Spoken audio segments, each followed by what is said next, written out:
Willkommen, bienvenue, welcome to another lovely podcast with my dear friend Karen Bashford, the Empowerment Mentor, talking recently, in fact, in direct reference to a editorial mention made in, where was it, the Telegraph? The Telegraph Lifestyle Online. Okay, now talking about a topic that both of us, I wouldn't say hold dear, but know only too well, probably far too much about. Now, Yeah. Karen has got one up on me in that she haven't just experienced it herself. She also deals with other people who are experiencing it and helping guide or advise or support them in dealing with it. And that is the thorny topic of siblings, because, and before I toss the ball over to you, Karen, the common parlance in drama, on television, in films, on radio, is that blood is thicker than water, and you should love your siblings and support them unreservedly. But what happens when the relationship becomes something which is deleterious to your own health? Should you not consider yourself first? And Karen, at that point, I'm going to tell you, welcome, by the way. Thank you. Should you consider yourself first? Yes, because my whole attitude to working with the women I work with is, it's your life. Why sacrifice your life for somebody else? All right. It's a tough decision. It's a guilt trip, because you're suddenly turning around and saying, I don't want anything to do with you, and the person is part of your family. And that flies completely in the face of common expectation, yes? Yes. Would it be wrong of me to ask you to just put a bit of flesh on that bone with your own? If you, I don't want to open up avenues that create upset, but I think, I mean, if I quickly say I'm adopted, I'd had a okay relationship with my sister, and at the point where money became involved, suddenly the true colors came, and now I've effectively divorced myself from her. And Karen, you've had an unsettling relationship with your siblings. Yes, surprisingly enough, I got on very well with my brother when I was younger, and then I got married. And when I decided to divorce my partner, my brother decided to take him in, and I got told, you can't possibly cry. And that's my brother. I got totally ostracized by them.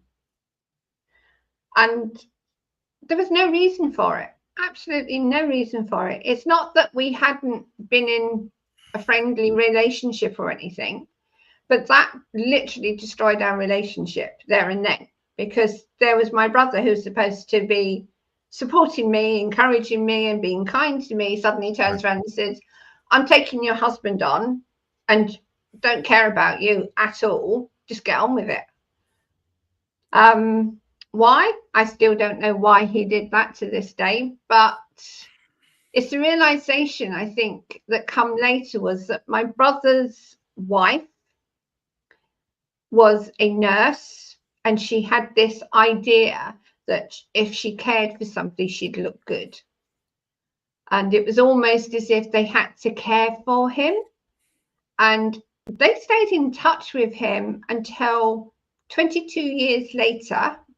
They might still be in touch, but at the time, 22 years later, they finally cut the ties, as far as I'm aware, because he actually started harassing me.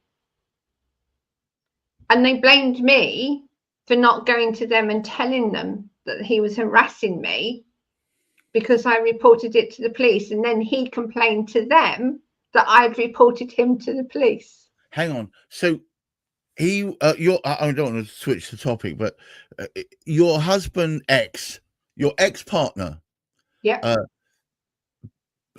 was harassing you 22 years after the end. yes. Good Lord. Yes, and then they complained because they couldn't believe that I'd report him to the police. Why didn't I go and tell them to deal with it? Oh, on the basis that 2 years previously I had told them and they had managed to stop him for a while. But coming back the second time, it was like, it was just over the top. He literally was trying to destroy me and my business. So it was a case of, no, I'm not tolerating this. So I reported him. All right. So here's the thing, right? Sometimes I hear this to other people. I know a friend or two. It's not as uncommon as you might think that siblings become untenable. And I was speaking to my friend Jo last night over a coffee, and she said, yeah, I really have had to cut strings or cut ties with my brother. And I heard myself saying, and I'm a little bit ashamed, I heard myself saying, but he's your brother, why would you do that? Because and then that's I wanted, you know, when you sometimes want to eat your own words, I said, I don't know why I'm saying that. Look at me and my sister. The truth of the matter is, there seems to be a cultural expectation that whatever the problem is, you'll somehow find a way to become back to that loving relationship that you may have once had with your brother or your sister. When in actual fact, they're just another human. And if they decide to go off the piste, there's no reason why they should drag you along with them.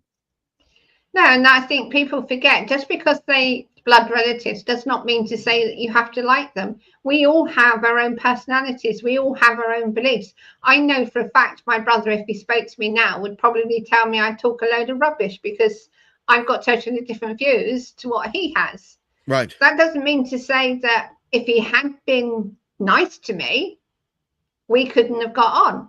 But based on his behavior, it was like, I don't want to know. Why would I put myself in a position where I'd be hurt? Unfortunately, I had to continue having that relationship, even if it was ad hoc, because of my mother. I mean, dare I say it, if just to put some extra colour in this, I don't necessarily agree.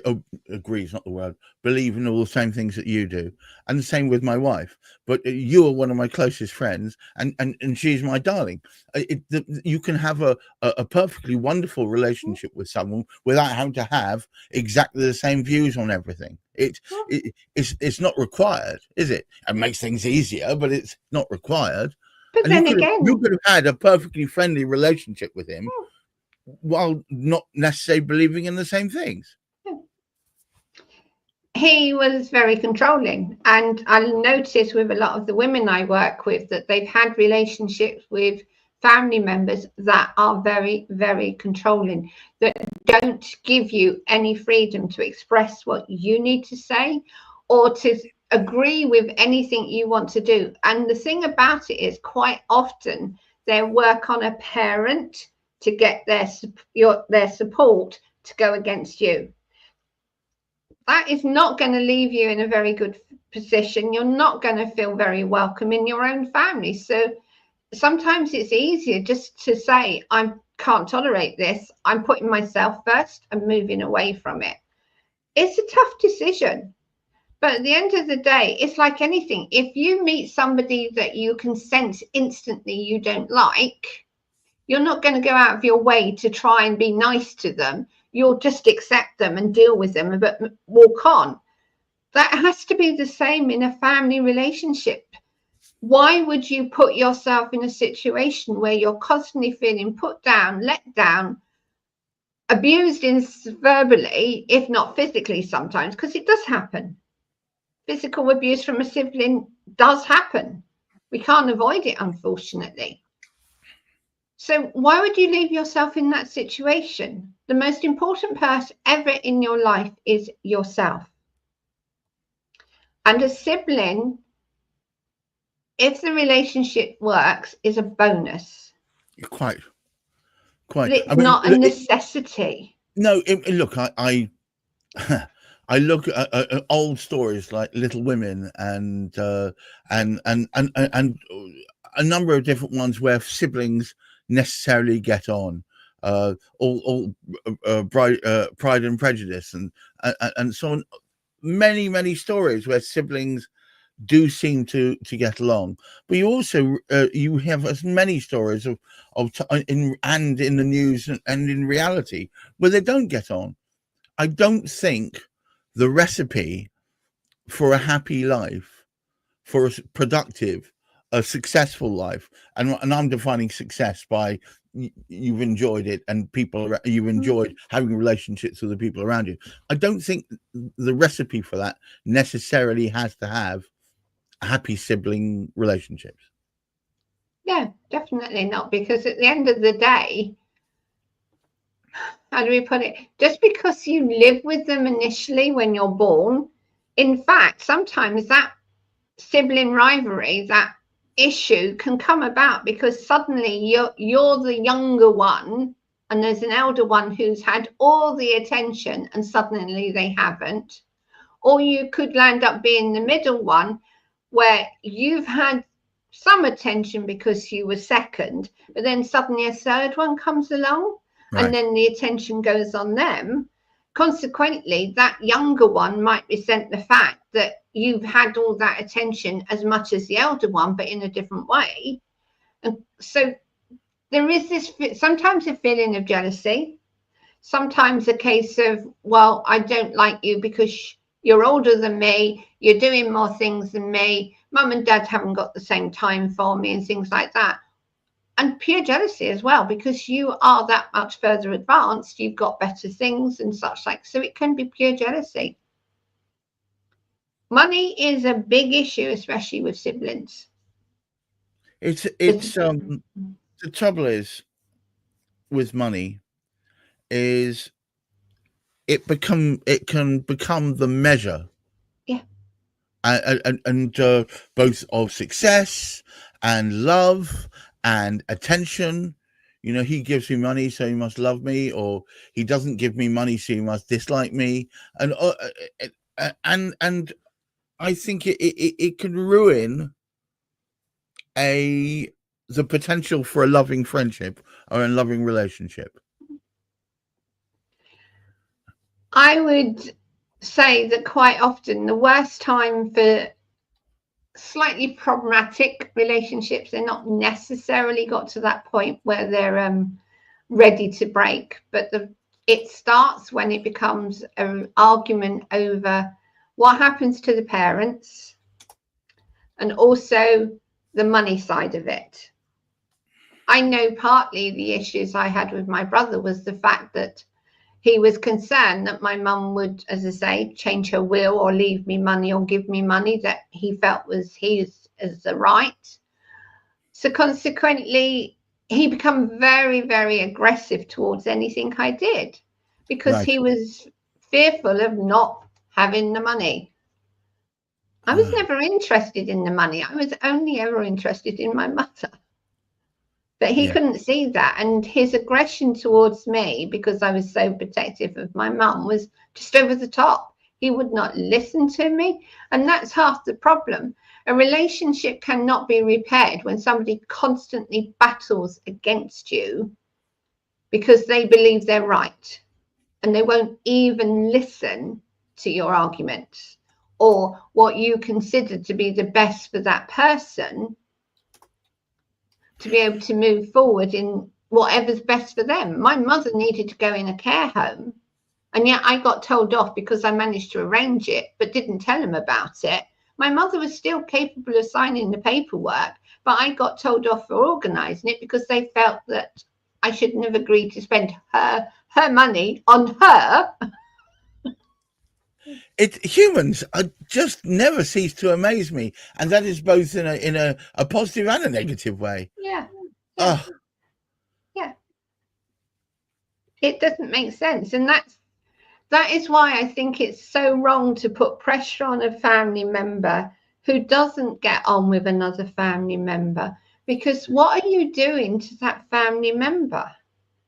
What are you saying that basically says they're not counted in that family unit? Because when you get to that point where you're having a go at that person just for the sake of supposedly protecting somebody, What does that say about the family unit? It says it was perhaps a mirage, Hmm. you know, and then that shakes your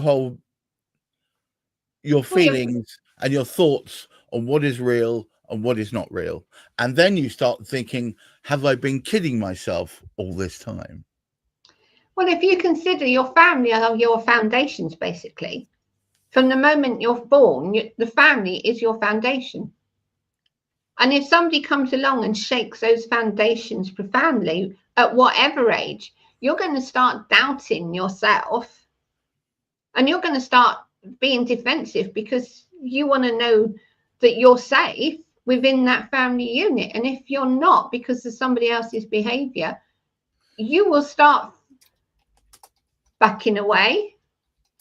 You will start finding fault with the situation. But also you tend to, for me personally, I found that I would do my utmost to be nice. And yet I would go to a family gathering and I'd land up sitting on my own in the corner. It's not that I didn't want to talk to them. It was just they were so engrossed in themselves. Yes. That they forgot I was there. I was not part of the story. Not relevant. Not relevant to whatever they're doing. And whether I remember being exactly that when I was with my wife's family, and they would have a family gathering. They would split into little splinter groups where they would be talking about stuff that I had no party to, and I end up sitting in the corner reading the newspaper or whatever, because I didn't want to be dragged into he said, she said, or have you seen the way she looks at him, etc. I don't know why. I think that's why I don't like Love Island or that sort of and that sort of thing. I didn't watch anything like that. No, it's I don't like that sort of thing, because that just feels like scripted tittle tattle, and I just don't want to be part of that. Now, to all you tittle tattlers out there that enjoy that sort of thing, good luck to you. But the truth of the matter is, if you don't feel party to a conversation, or you don't feel part of a conversation, or if you don't feel part of a relationship, I think even though the common mores is that you should do your very best to patch everything up and make everything perfect, I think you have to understand where the red lines are, and you have to draw them in yourself. And if you feel you can't do it, then you shouldn't do it. I don't know. Am I wrong here, Karen? No. Boundaries. You should have boundaries. And if somebody keeps stepping over those boundaries, why the hell are you still involved? Say something and walk away if you need to, or just say something and say, I'm not prepared to tolerate it. You either improve, you start treating me with respect, or I'm just not getting involved anymore. They either learn from the experience or they choose to discontinue. In that case, if you've already warned them, you're walking away. Right. It sounds harsh, but you have to put yourself first. Yeah, I know. Yeah, okay. Yeah, okay. So look, I would like you to summarize, please. And let's draw this to a conclusion, and let me climb down from my orange box. Okay, so the most important person is you. Regardless of whether it's a blood relationship, work colleagues, friends, whatever, you are the most important person. If somebody keeps having a dig at you, finding fault with you, or disrespecting you in some way, draw the line. Say no more. Choose to walk away or change the situation. Perhaps go for therapy yourself, because obviously they have hurt you. So you're going to be in a place where you're holding trauma, and you're going to have a automatic reaction to certain words, certain behaviors, which is not going to serve you in any other relationship. But the most important person is you. So don't judge yourself for deciding to say no to a family member. I mean, it's never a thing you should take lightly.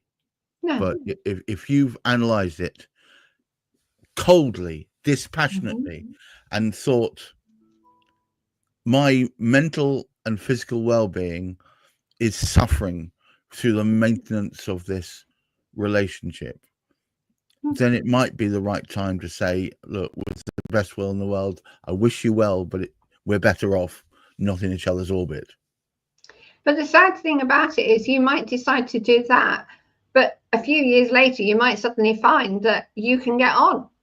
Something changes. It doesn't mean it's the end of everything. It just means that at that moment in time, it's better to walk away.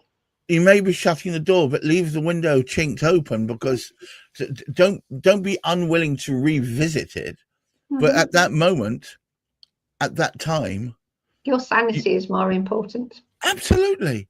Otherwise, there'll be nothing in the future for either of you to deal with. If you're,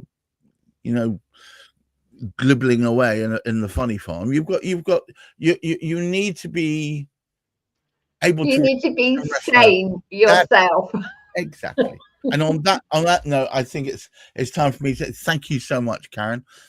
Karen Bashford, a dear friend, and yes, of course, she's a client of mine, but I'm very proud to say we've become very good friends. And part of it is through understanding some level of shared experience.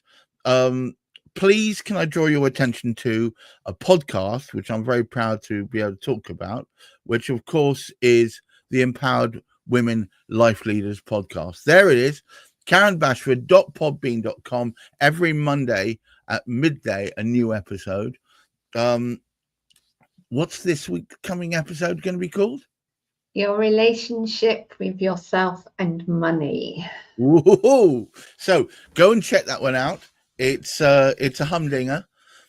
Every other one, usually she's interviewing someone and usually getting the best out of them. They're very good, very interesting, and they keep you interested as you go.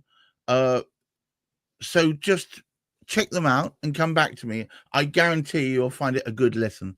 But until next time, thank you so much for taking the time out. There's one other thing I should say, which is if you want to perhaps start looking at a wellness journey, you could do very little better than spend some time with Karen. Yes, I'm a fanboy, but she is very good at helping people help themselves, and I think that's more important than anything else. It's all very well, buying all the mod cons, etc., but sometimes you have to help yourself first. And Karen's really good at holding a mirror up so you can see what the best way to go next is. So do check those two things out. That's that, and of course the Empowered Women Life Leaders podcast. Until next time, thank you for spending this time with us. I'm Gareth, she's Karen, and together we talk about topics that can affect so many of you. And I think perhaps we'll give you pause, which is always a good thing. Until the next time we speak, keep your feet on the ground, keep reaching for the stars, and try and look after that mental health. Bye-bye now. Thank you. Bye.